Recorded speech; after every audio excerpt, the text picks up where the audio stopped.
کچھ لوگ کہتے ہیں یہ مستحب ہے، یہ مستحب نہیں ہے، یہ فرض ہے۔ دلیل حدیث شریف کے اندر آتی ہے، فرض رسول اللہ صلی اللہ علیہ وسلم زکاة الفطر صاعا من تمر او صاعا من شعیر علی العبد والحر والذکر والانثى والصغیر والکبیر من المسلمین وامر بها ان تؤدى قبل خروج الناس الى الصلاة۔ رسول اللہ صلی اللہ علیہ وسلم نے صدقہ فطر کو، زکوٰۃ الفطر کو، فطرانے کو فرض قرار دیا ہے۔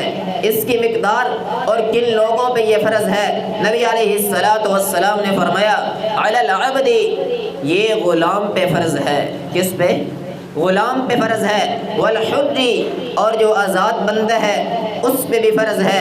والذکر، مرد پہ فرض ہے۔ والانثى، عورت پہ فرض ہے۔ والصغیر، چھوٹے بچوں پہ بھی فرض ہے۔